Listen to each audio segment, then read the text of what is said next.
Hello friends, thank you so much for your support. आप लोग अपना प्यार इसी तरह बनाए रखिए क्योंकि हम आपके लिए रिबॉर्न से जुड़ी और रोमांटिक एडवेंचरस कहानियाँ लगातार लाते रहेंगे। तो बिना देर किए चलिए कहानी शुरू करते हैं। वह 24वीं सदी की एक बेजोड़ प्रतिभा थी। उसे बस एक चांदी की सुई की आवश्यकता होती थी और वह प्रैक्टिकली किसी को भी मृत्यु के द्वार से वापस ला सकती थी। एक भयानक विस्फोट के बाद उसने खुद को एक अजीब और अनजानी दुनिया में पाया, जहाँ हर कोई उसे मिस यानी कुमारी कहकर पुकारा था। लेकिन पिछली मिस बिल्कुल अलग थी। उसके पास कोई संवेदनात्मक आत्मा नहीं थी। वह कमज़ोर थी, अक्षम थी और इतना ही नहीं, उसका मंगेतर भी अपनी नई प्रेमिका के साथ आकर उसे अपमानित करता था। अब जब उसने इस शरीर की कमान संभाल ली है तो उसके आसपास इतनी धृष्टता करने का साहस मना कौन कर सकता है। उसके हाथों में सुइयां हैं और यह पूरी दुनिया उसकी मुट्ठी में। वह जहाँ भी कदम रखती है चमत्कार उसके पीछे पीछे चलते हैं। हालांकि उसने एक आफत को भी बचा लिया। उसे बचाते समय वह आखिर क्या सोच रही थी। उस आदमी का शानदार व्यक्तित्व और त्रुटिहीन चेहरा उसके निर्दयी और क्रूर कृत्यों से बिल्कुल विपरीत है और अब वह उसे पाने के लिए हर संभव प्रयास कर रहा है। अंधेरे में डूबे पहाड़, पीली आग की लपटें नाच रही थीं और पहाड़ी विला को निगल रही थीं, जिसके साथ अनगिनत चीखें शांत घाटी में गूंज रही थीं। एक 14 साल की लड़की एक हाथ में जलती हुई मशाल लिए उस दृश्य को शून्य आंखों से देख रही थी। भूखी लपटों ने सब कुछ निगल लिया, पीछे केवल जलती हुई लकड़ी की चटकने की आवाजें रह गईं। जल गया, सब कुछ जल गया। ये दुष्ट पिंजरा गायब हो गया है। आखिरकार पिछले 10 वर्षों से यह जेल अब आग के समुद्र में बदल गई थी। हम कहाँ जा रहे हैं? एक कोमल आवाज ने धीरे से पूछा। लड़की के कंधे पर बैठी एक छोटी काली बिल्ली अपनी स्पष्ट आंखों से उसे ध्यान से देख रही थी और अपने पंजों को चाट रही थी। कहीं भी चलेंगे, बस यहाँ से बाहर होना चाहिए। लड़की ने अपनी इस उत्कृष्ट कृति पर एक आखिरी नजर डाली, मुड़ी और पहाड़ों की ओर चल दी। जैसे ही वह भावनाहीन होकर ऊबड़ खाबड़ जंगल के रास्ते पर चली, उसके पतले टखनों को जकड़ने वाली टूटी हुई जंजीरों की आवाज खड़खड़ाए। जैसे ही वह मुड़ी, अफरा-तफरी के बीच से आग में लिपटा एक शरीर बाहर निकला। पागलपन से भरी आंखों से वह अंधेरे में ओझल होती उसकी पीठ को टकटकी लगाकर देख रहा था। तभी एक कान फोड़ने वाली चीख हवा में गूंजी। देविका, वापस आओ, तुम यहाँ से कभी बाहर नहीं निकल सकती। तुम मेरी हो। 10 साल से अधिक की कड़ी मेहनत शून्य में विलीन हो गई। लड़की शांति से अपने कदमों पर रुक गई और आग की लपटों में घिरे उस आदमी को देखने के लिए पीछे मुड़ी। उसने ठंडे स्वर में कहा, तुम मर रहे हो जबकि मैं अभी भी जीवित हूँ। वह आदमी पीड़ा में चिल्ला रहा था। जैसे ही उसने अपने सबसे बड़े दुष्स्वप्न पर एक आखिरी नजर डाली, उसने रूखेपन से कहा, अलविदा दादाजी। लड़की के कंधे पर बैठी छोटी काली बिल्ली ने तिरस्कारपूर्वक उपहास किया और दांत दिखाए। दादाजी, एक ऐसा व्यक्ति जो चिकित्सा के अध्ययन में अंधा था, एक पागल जिसने अपनी ही पोती को पहाड़ों की गहराई में कैद कर रखा था और उसे एक गिनी पिग प्रायोगिक जीव की तरह इस्तेमाल किया था, उसे उसकी मालकिन का दादा कहलाने का क्या अधिकार था? मालकिन, आपकी क्या योजनाएं हैं? आग की लपटों में धीरे धीरे दबती जा रही उस आवाज को नजरअंदाज करते हुए छोटी काली बिल्ली ने लड़की से पूछा। उसने अपने पतले हाथों को देखा और धीरे से उत्तर दिया, पशु चिकित्सा लाइसेंस के लिए परीक्षा देना। हाँ हाँ हाँ, वह बूढ़ा आदमी, अगर उसे पता चला कि तुम चिकित्सा क्षेत्र की एक अद्वितीय प्रतिभा वास्तव में एक पशु चिकित्सक बनना चाहती हो, तो वह निश्चित रूप से शांति से मर भी नहीं पाएगा। बिल्ली लड़की के कंधे पर पागलों की तरह हंसते हुए चिल्लाए, वह शांति से नहीं मरेगा। लड़की की आंखें झुक गईं और उसके होठों पर मुस्कान की एक हल्की सी झलक आए। 1 साल बाद वह शहर एक में बस गई, पशु चिकित्सा का लाइसेंस प्राप्त किया और जानवरों का इलाज करने की राह पर चल पड़ी। Dot dot dot dot dot dot जीवन बहुत अप्रत्याशित है। अभी कुछ पल पहले वह ऑपरेशन रूम में सर्जरी कर रही थी, लेकिन तभी अचानक एक धमाका हुआ और वह अंधेरे में गिर गई। जैसे ही उसकी चेतना वापस आई, मूसलाधार बारिश हो रही थी। उसने खुद को कुछ चट्टानों पर पड़ा पाया और शांत भाव से वर्तमान स्थिति का आकलन किया। वह एक अजीब नई दुनिया में थी, एक मरती हुई आत्मा की जगह ले रही थी। जैसे ही उसने अपने दिमाग में उमड़ने वाली विदेशी यादों के टुकड़ों को खोजा, उसे एहसास हुआ कि इस नई वक्त को भी देविका के नाम से जाना जाता था, लेकिन एक उपनाम के साथ, देविका जून। विक्रम राजा की पोती, जिसे लिन पैलेस की अत्यधिक लाड़ प्यार में बिगड़ी हुई यंग मिस के रूप में कुख्याति प्राप्त थी। अहंकारी, घमंडी और तर्कहीन, उसकी आंखों में हर कोई एक तुच्छ अस्तित्व था, यहाँ तक कि राजघराना भी। विक्रम राजा और इस साम्राज्य के संस्थापक सम्राट का रिश्ता बहुत पुराना था। उनके बीच गहरे संबंध थे और उन्होंने स्वर्ग की शपथ खाकर एक दूसरे को धर्मभाई माना था। जब कीचीक साम्राज्य का गठन हुआ तो संस्थापक सम्राट ने व्यक्तिगत रूप से विक्रम को विक्रम राजा की भव्य उपाधि प्रदान की, जिसने उन्हें लगभग राजपरिवार के समान शक्ति प्रदान कर दी। पूरे साम्राज्य में ये सबसे पूजनीय स्थानों में से एक है, यहाँ तक कि वर्तमान सम्राट को भी उनके प्रति शिष्टाचार बरतना पड़ता है। विक्रम राजा के 2 बेटे हैं, लेकिन अपनी पोती देविका के प्रति उनके अत्यधिक मोह ने शिखर छू लिया है। जब देविका को दूसरे राजकुमार में रुचि जागी तो विक्रम राजा ने सम्राट पर दबाव डाला कि वह दूसरे राजकुमार और उनकी पोती की सगाई करा दें। हालांकि यह अहंकारी महिला अब कुछ नुकीली चट्टानों पर इतनी दयनीय स्थिति में पड़ी थी कि यदि देविका की आत्मा इसमें न होती तो वह जंगल में फेंकी गई एक लाश मात्र होती। दोनों पैर फ्रैक्चर हैं, बाईं ओर की 3 पसलियां टूटी हुई हैं, दाहिनी कलाई खिसक गई है। इतनी ऊंचाई से गिरने के बाद भी ये शरीर चमत्कारिक रूप से जीवित बच गया है। देविका के शरीर के भीतर से एक और आवाज आई। यह उसी छोटी काली बिल्ली की परिचित आवाज थी जो 1 दशक से अधिक समय से उसके साथ थी और आश्चर्यजनक रूप से वह उसी के शरीर में थी। अभी भी जीवित हूँ, देविका बुदबुदाई। वह उन चट्टानों पर लेटी हुई थी और उसके चेहरे पर दर्द का कोई निशान नहीं था, जैसे कि उस शारीरिक पीड़ा का उससे कोई लेना देना ही न हो। बधाई हो मालकिन, आप एक बार फिर मौत के चंगुल से बच निकली हैं। देविका की छाती से काला धुआं निकला और एक छोटी काली बिल्ली के रूप में जम गया जो उसके पास अकड़कर चलने लगी।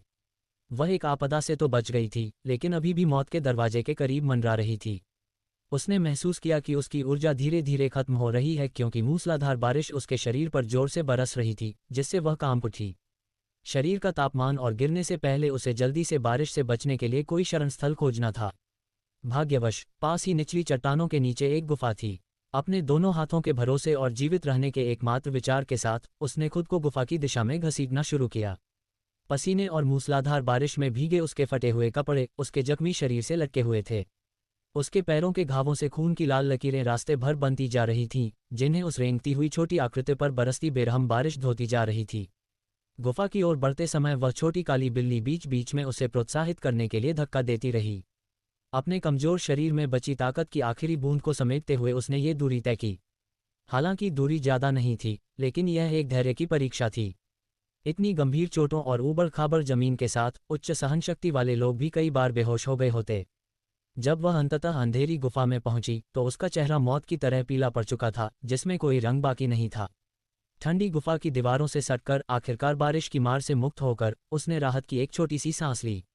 अचानक उस गहरी अंधेरी गुफा के भीतर से एक रहस्यमय आवाज आई। कौन है वहां? काली बिल्ली ने डरी हुई आवाज में पूछा। उसका शरीर तन गया और वह छलांग लगाकर देविका के सामने आ गई। जाकर देखो, देविका ने मुश्किल से कहा, क्योंकि वह अपनी वर्तमान स्थिति को जानती थी। चिकित्सा उपकरणों के बिना ऐसे वातावरण में अकेले होने के कारण वह अपना इलाज खुद करने में असमर्थ थी, इसलिए वह केवल अन्य संभावनाओं की तलाश कर सकती थी। मदद के लिए किसी दूसरे व्यक्ति का पास होना सबसे अच्छा होता। रास्ता दिखाते हुए छोटी काली बिल्ली आवाज के स्रोत की ओर धीरे धीरे बढ़ी। अंधेरे में देविका को किसी दूसरे व्यक्ति की मौजूदगी का एहसास हुआ। तुम मरने वाली हो, ऊपर से एक पुरुष की आवाज आई जिसमें मजाक का हल्का सा पुट था। हालांकि देविका अंधेरे में उस आदमी का चेहरा देखने में असमर्थ थी, लेकिन वह जंजीरों के टकराने की जानी पहचानी धात्विक आवाज स्पष्ट रूप से सुन सकती थी। यह आदमी जंजीरों में जकड़ा हुआ था, इस उजाड़ चट्टान की गहराइयों के नीचे। जैसे ही छोटी काली बिल्ली ने उस आदमी की आवाज सुनी, वह तुरंत धुएं के गुबार में बदल गई और तेजी से देविका के शरीर में समा गई। यह आदमी खतरनाक था। तुम जंजीरों में बंधे हो। देविका ने उसके बोलने के लहजे को पूरी तरह से नजरअंदाज कर दिया क्योंकि उसके दिमाग में केवल एक ही विचार गूंज रहा था, यह आदमी उसकी मदद कर सकता है। उसे बस उसकी चलने फिरने की आज़ादी की ज़रूरत थी। तुम्हारा मतलब इन छोटी चीज़ों से है? अंधेरे में छिपे उस आदमी ने जंजीरें खींची। अंधेरी गुफा में एक गहरी चुंबकीय आवाज़ गूंजी। मेरा ख्याल है कि हाँ, मैं तुम्हें आज़ाद कर दूंगी, लेकिन तुम्हें मुझे बचाना होगा। देविका लड़खड़ाते हुए बोली। वह शब्दों को बाहर निकालने के लिए संघर्ष कर रही थी। वह ठंड और दर्द से कांप रही थी। उसके शरीर का तापमान खतरनाक रूप से गिर रहा था और उसका जर्जर शरीर, जो गंभीर चोटों से छलनी था, अगर उसने जल्द ही कुछ नहीं किया तो जवाब दे देगा। अंधेरे में वह आदमी चुप रहा। वह हैरान लग रहा था कि यह अधमरी लड़की ऐसी बातें कहेगी। खामोशी का मतलब सहमति है, देविका ने खुद को तर्क दिया क्योंकि उसके पास कोई और विकल्प नहीं था, इसलिए उसने इस मौके पर दांव लगाने का फैसला किया। अंधेरे में टटोलते हुए वह उस आदमी पर झुकी और अपने बालों से एक पतली पिन निकाली। वह एक डॉक्टर थी, चोर नहीं। एक मूर्ख ने कभी उसके लिए ये तरकीब दिखाई थी। उसे यकीन नहीं था कि वह इसे कर पाएगी या नहीं। देविका के नन्हे हाथों ने अंधेरे में टटोलते हुए जंजीरों तक पहुंचने की कोशिश की। एक डॉक्टर के नजरिए से वह महसूस कर सकती थी कि इस आदमी की कदकाठी असाधारण थी। अपनी ऊर्जा के अंतिम अंश का उपयोग करते हुए देविका ने अपने अनाड़ी कौशल से उस आदमी को मुक्त करने का प्रयास किया। उसने अपने जीवन में कभी इतना बेढंगा महसूस नहीं किया था। अपने तमाम कठिन प्रयासों के बाद उसने आखिरकार एक ताला खोल दिया। इस कोशिश ने उसकी सांसें फुला दी थीं और वह अपनी चेतना को खोने से बचाने के लिए संघर्ष कर रही थी। तुम्हारी इच्छानुसार। वह आदमी आखिरकार एक रहस्यमयी गहरी मुस्कान के साथ बोला, उसकी गहरी मर्दाना आवाज़ पूरी गुफा में गूंज उठी। इससे पहले कि वह कुछ प्रतिक्रिया दे पाती, कड़क कड़क कड़क उसके चारों ओर टूटी हुई धातु की आवाज़ें सुनाई दीं। उसने बाकी 3 बेड़ियों को खुद ही तोड़ दिया था। देविका ने कुछ गर्माहट महसूस की जब उसने उसे अपनी बाहों में समेटा और गले लगा लिया। उसने धीरे से उसे ऊपर उठाया और रोशनी की ओर बढ़ते हुए उसे गोद में ले लिया। बाहर बारिश लगातार गिर रही थी। हालांकि मौसम उदास था, लेकिन ये दिन का समय था और बस इतनी सी रोशनी उसका उत्तम चेहरा दिखाने के लिए काफ़ी थी। उस आदमी की ऊंची गाल की हड्डियां, चीकबोन्स उसके चेहरे को पूरी तरह से उभार रही थीं और उसके लंबे रेशमी बाल लापरवाही से नीचे लटक रहे थे। जैसे ही बारिश का साफ पानी उसकी गर्दन से नीचे उतरा, वह ईश्वर की सबसे उत्कृष्ट कृति लग रहा था। वह आदमी आसमान की ओर देख रहा था। जब उसने उसकी नज़र महसूस की तो उसने अपना सिर थोड़ा झुकाया। उसकी बैंगनी आंखें थोड़ी सिकुड़ी और उसके होठों पर एक मुस्कान आ गई। देविका ने बिना किसी भाव के उन बैंगनी आंखों में बेरुखी से देखा। उसके पीले गालों पर बारिश गिर रही थी और वह शांति से उसे देख रही थी। उसने अपनी भौहें थोड़ी ऊपर उठाईं। उसका असामान्य रूप से शांत व्यवहार एक ताज़ा प्रतिक्रिया थी। ये पहली बार था जब किसी ने उसकी आंखों को देखकर चीखना, चिल्लाना या घबराना शुरू नहीं किया। क्या तुम्हें डर नहीं लग रहा? उसने अपनी गहरी और भारी आवाज़ में पूछा। मैं मरने वाली हूँ, देविका ने उसे वास्तविकता याद दिलाई। उसकी गहरी आंखों ने उन बैंगनी आंखों में गहराई से देखा, बिना किसी हताशा या डर के, बल्कि एक स्पष्ट नज़र के साथ, जैसे कि वह जिस मौत की बात कर रही थी वह उसकी अपनी न हो। उस रहस्यमयी आदमी सूर्यांश ने अपनी भौहें सिकुड़ी और अपनी भावनाओं को शांत करने की कोशिश की, क्योंकि वह गहरी काली ऑब्सिडियन जैसी आंखें उसे इतनी ठंडक से देख रही थीं जैसे उसे जमा देंगी।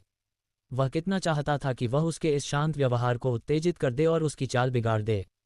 ये लड़की अविश्वसनीय थी। ऐसी स्थिति में भी वह इतनी शांत कैसे रह सकती है? चिंता मत करो, मैं तुम्हें मरने नहीं दूंगा, उसने कोमलता से कहा। मुझे घर पहुंचा दो, उसने पलटकर जवाब दिया। ये देखते हुए कि वह कितनी बुरी तरह घायल थी, उसके लिए सबसे अच्छा विकल्प और सूर्यांश का एकमात्र उपयोग उसे उसके अपने घर वापस भेजना ही था। सूर्यांश ने एक शैतानी मुस्कान दी। वह नीचे झुका और देविका की बाहों के ठीक बीच में चूम लिया। जैसी तुम्हारी इच्छा, वह धीरे से हंसा। देविका के भीतर छिपी छोटी काली बिल्ली पत्थर जैसी रह गई। उसकी मालकिन का अभी अभी फायदा उठाया गया था। जैसे ही देविका अंधेरे में खो गई, उसने महसूस किया कि उसके आसपास का परिवेश धीरे धीरे धुंधला होता जा रहा है। जब उसकी चेतना वापस आई तो उसकी लंबी पलकें फड़फड़ा कर खुलीं और उसने खुद को एक शानदार ढंग से सजे हुए कमरे में एक अच्छे गर्म बिस्तर पर लेटा हुआ पाया। एक सफ़ेद बालों वाला बूढ़ा व्यक्ति उसके बिस्तर के पास बैठा था और जब उसने देखा कि वह जाग गई है तो उसका पूरा चेहरा चमक उठा और वह चिल्लाया, पगली लड़की, तुम आखिरकार जाग गई। अपने दादाजी को डराओ मत। पगली लड़की, ये सिर्फ एक संविदात्मक आत्मा, कंट्रैक्चुअल स्पिरिट की तो है। तो क्या हुआ अगर तुम्हारे पास कोई नहीं है? तुम मुझे क्या समझती हो? मैं सर्वशक्तिमान विक्रम राजा हूँ। मैं हर हाल में तुम्हारा साथ दूंगा। डरने की कोई बात नहीं है, विक्रम ने गर्व से कहा। दादाजी, देविका ने अपनी भौहें सिकुड़ी क्योंकि उस शरीर की यादें उसके दिमाग में कौंध गईं। उसके बिस्तर के पास बैठा वह बूढ़ा व्यक्ति और कोई नहीं बल्कि साम्राज्य के विक्रम राजा थे, जो उसके पूर्ववर्ती शरीर के दादा भी थे, विक्रमजून। विक्रम ने जिस संविदात्मक आत्मा का उल्लेख किया था वह इस दुनिया के लिए अनोखी थी। जब इस दुनिया में एक बच्चा पैदा होता है तो संविदात्मक आत्माएं मानव आत्मा के साथ एक बंधन बनाती हैं। ये आत्माएं मानव आत्मा के भीतर सोती रहती हैं और केवल 14 वर्ष की आयु में जागती हैं। दाहिने हाथ की अनामिका रिंग फिंगर पर एक अंगूठी दिखाई देती है। प्रत्येक आत्मा व्यक्ति की अपनी आत्मा का ही एक विकसित रूप होती है, जहां हर व्यक्ति की संविदात्मक आत्मा का रूप अलग होता है। कुछ को एक शक्तिशाली हथियार के रूप में ढाला जा सकता है, जबकि कुछ पराक्रमी जानवरों का रूप ले सकती हैं। कुछ दिन पहले देविका का 14वां जन्मदिन था और उस दिन आध्यात्मिक जागृति होनी चाहिए थी, लेकिन पूरे दिन कुछ नहीं हुआ। इसके बाद उसे एक बेकार वेस्ट का दर्जा दे दिया गया। इस दुनिया में जहां किसी का भविष्य उसकी संविदात्मक आत्मा की ताकत से तय होता है, जिनके पास ऐसी कोई आत्मा नहीं होती उन्हें बेकार माना जाता था। पुरानी देविका ने इस पर विश्वास करने से इनकार कर दिया था और जीवन में कभी इतना बड़ा झटका नहीं झेला था। वह वास्तव में पूरे 2 दिनों के लिए लापता हो गई थी। विक्रम स्तब्ध रह गए थे। उन्हें लगा कि उनकी यह स्वाभिमानी पोती इस भारी झटके को सहन नहीं कर पाए और उसने वास्तव में आत्महत्या का प्रयास किया है। देविका चुप रही। आत्महत्या? मुझे ऐसा नहीं लगता। इस शरीर की सभी यादें विरासत में मिलने के बाद देविका किसी और की तुलना में अधिक स्पष्ट थी कि यह निश्चित रूप से आत्महत्या नहीं थी। लिन पैलेस छोड़ने का कारण केवल यह था कि 3 दिन पहले दूसरे राजकुमार ने उससे मिलने का समय तय किया था। चून की पुरानी देविका इस बात से उदास थी कि उसके पास कोई संवेदनात्मक आत्मा नहीं है। जब उसके प्रिय दूसरे राजकुमार ने मिलने के लिए कहा तो वह तुरंत मान गई थी। वह अपने प्रिय राजकुमार से सांत्वना पाने के लिए तड़प रही थी। हालांकि जब वह नियत स्थान पर पहुंची तो उसके सुंदर राजकुमार के बजाय काले कपड़ों में एक रहस्यमयी नकाबपोश आदमी खड़ा था। वही आदमी था जिसने उसे घायल किया था और उसे खाई में धकेल दिया था। अगर चट्टान के पास उगे उन पेड़ों ने उसके गिरने की गति को कम न किया होता तो उसे जीवन में ये दूसरा मौका नहीं मिलता। यह आत्महत्या नहीं थी, बल्कि हत्या का प्रयास था। देविका का दिमाग तेजी से स्थिति पर विचार करने लगा।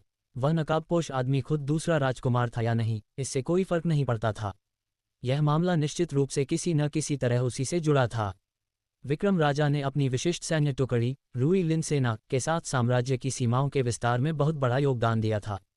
जब तक कोई मौत को दावत न देना चाहे तब तक कोई उनसे उलझना नहीं चाहता था। यहाँ तक कि वर्तमान सम्राट भी विक्रम के प्रति विनम्र रहते हैं। महाराज अभी भी लिन पैलेस का विशेष ख्याल रखते हैं, लेकिन जून परिवार का पतन स्पष्ट है।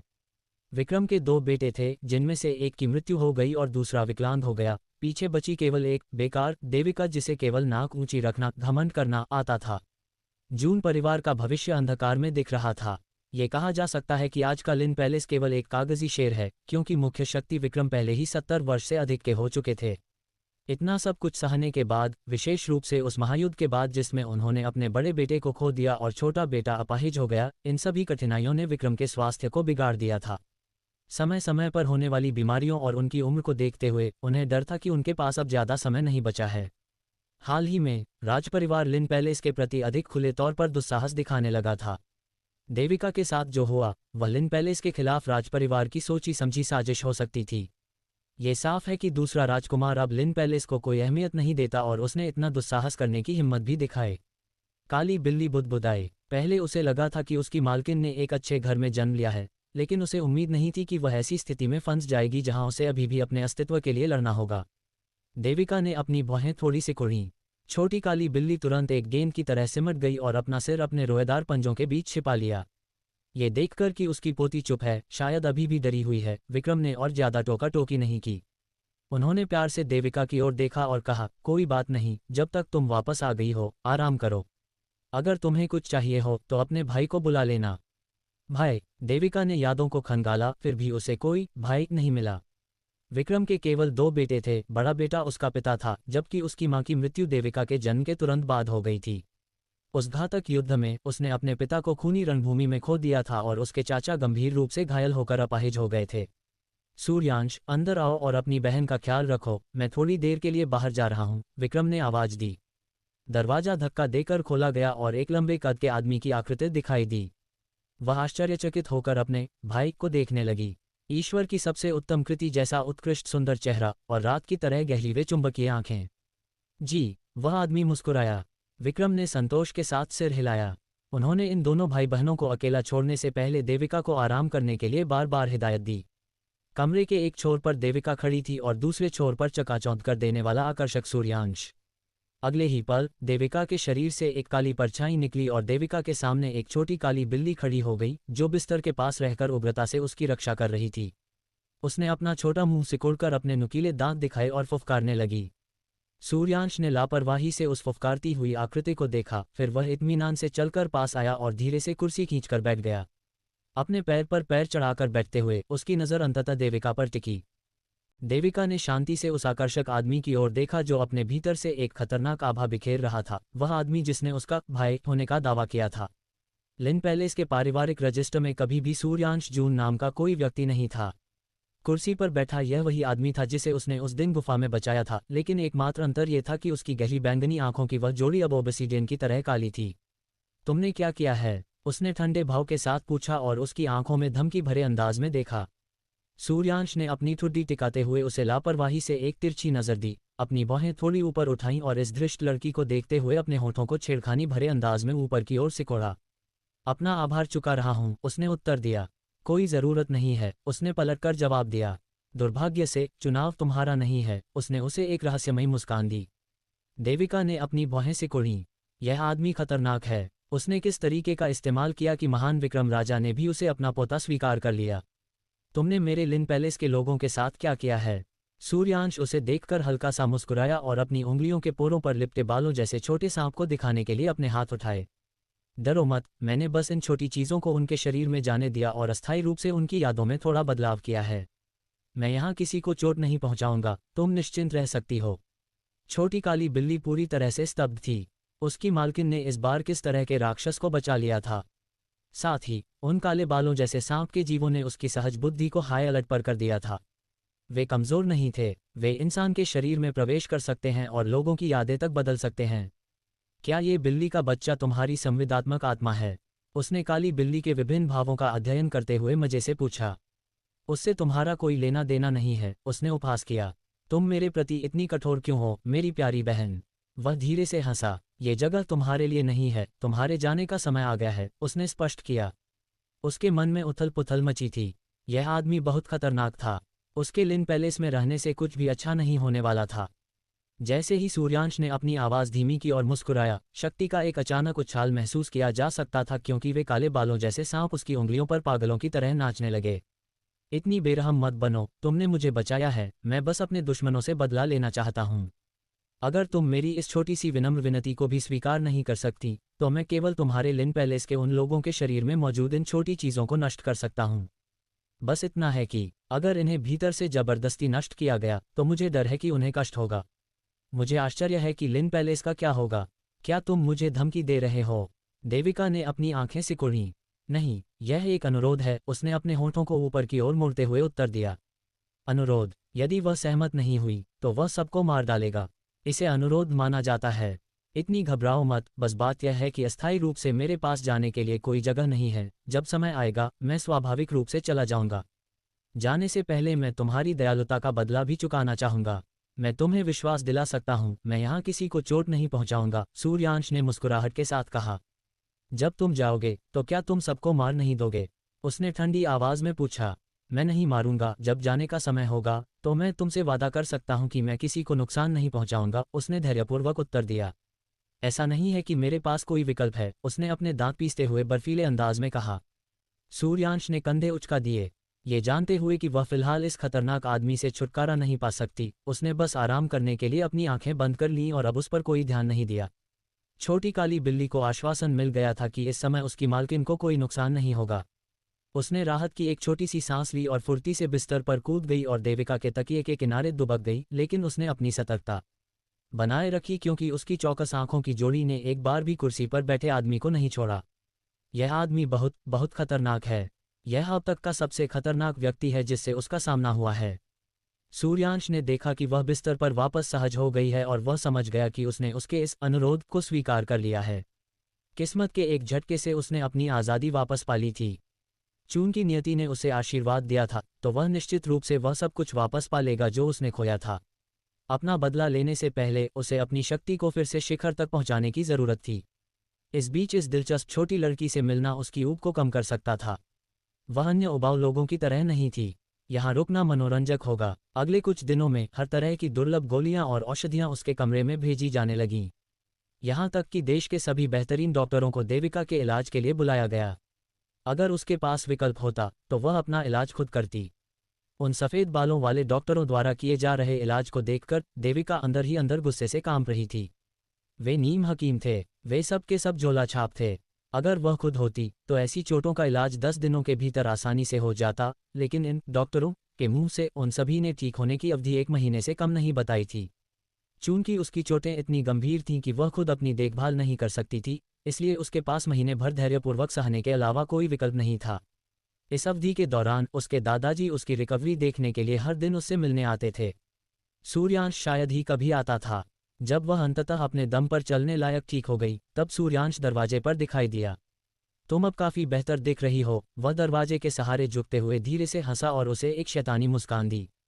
मैं कपड़े बदलने जा रही हूँ, देविका ने भावहीन होकर उसकी ओर देखा, जिसका केवल एक ही मतलब था, दफा हो जाओ। दुर्भाग्य से किसी को इशारा समझ नहीं आया। दूर जाने के बजाय वह वास्तव में कदम बढ़ाकर देविका के पास आया और अपने हाथ बढ़ाकर उसे धीरे से ऊपर उठा लिया। छोटी काली बिल्ली के रोए खड़े हो गए। उसकी मालकिन को छोड़ दो, ओ जानवर, वह अपने दिमाग में चिल्लाए। बहन अभी पूरी तरह से ठीक नहीं हुई है, ये तुम्हारे लिए बहुत असुविधाजनक है।